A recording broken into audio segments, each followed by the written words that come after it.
नमस्कार, स्वागत है आपका कैपिटल टीवी में। लोकसभा चुनाव 2024 को फतह करने के लिए बीजेपी ने एक महादाव चला है। यूपी केंद्र की सत्ता में पहुंचने के लिए सबसे निर्णायक भूमिका निभाती है। ऐसे में यूपी को फतह करने के लिए जरूरी था जाटों को साधना, जिसके लिए बीजेपी ने अपना ब्रह्मास्त्र ऐसे चला है कि यूपी में विपक्ष का क्लीन स्वीप होना निश्चित है। क्या है बीजेपी का प्लान, जानने के लिए देखिए हमारी एक खास रिपोर्ट।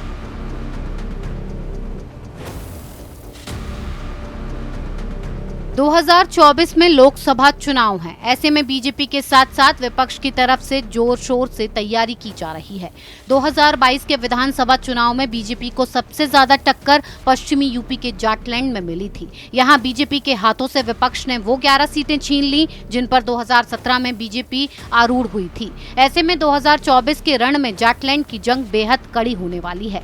पश्चिमी यूपी में बीजेपी का रास्ता रोके दो बड़े चौधरी खड़े हैं। एक प्रत्यक्ष तौर पर थे रालोद प्रमुख चौधरी जयंत सिंह और दूसरे चौधरी बन रहे थे किसान आंदोलन के बहाने राकेश टिकैत। जाटलैंड की जंग जीतने के लिए जरूरी है जाटों का अपने पाले में लाना। इसीलिए बीजेपी जाट मतदाताओं को महत्वपूर्ण मानकर चल रही है और उनको अपने पाले में लाने के लिए कई बड़े कदम उठा रही है। इस कड़ी में सबसे बड़ा कदम है भूपेंद्र सिंह चौधरी को प्रदेश अध्यक्ष बनाना।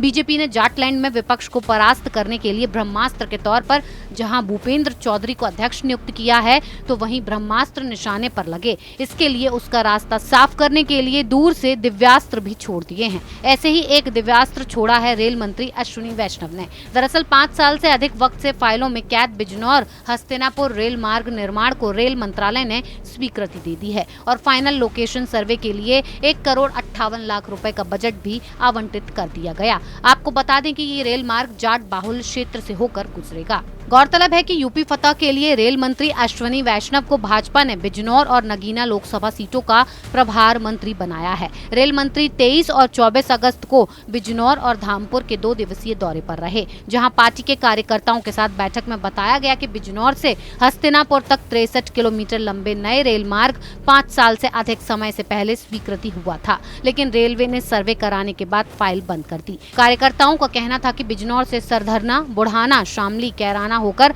हस्तिनापुर तक रेल मार्ग जाएगा, जो जाट बाहुल क्षेत्र के साथ कई धार्मिक और ऐतिहासिक स्थल भी है। इस योजना की शुरू होने के क्षेत्र के लोगों को सीधा लाभ मिलेगा। जिसके बाद रेल मंत्री ने रेलवे अधिकारियों से पूछताछ की तो पता चला था कि इसके लिए 398 हेक्टेयर जमीन अधिग्रहण करना होगा और इस पर 1495 करोड़ रुपए खर्च होने का अनुमान है। मंत्री ने दौरे से समय पार्टी कार्यकर्ताओं को आश्वासन देकर कहा था कि दिल्ली पहुंचने के बाद रेल मंत्री ने बिजनौर से हस्तिनापुर के बीच रेल मार्ग की फाइल निकलवाई। इसके बाद रेल मार्ग को स्वीकृति देने के बाद फाइनल लोकेशन सर्वे पर होने वाले खर्च के लिए 1,58,00,000 रुपए का बजट आवंटित कर दिया। यानी फाइनल सर्वे के बाद इस रेल मार्ग को मंजूरी दे दी जाएगी।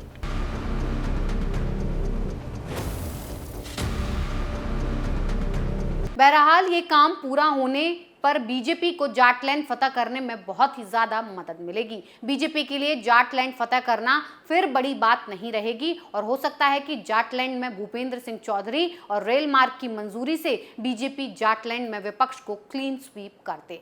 इस खबर में फिलहाल इतना ही। बने रहिए कैपिटल टीवी उत्तर प्रदेश के साथ। नमस्कार।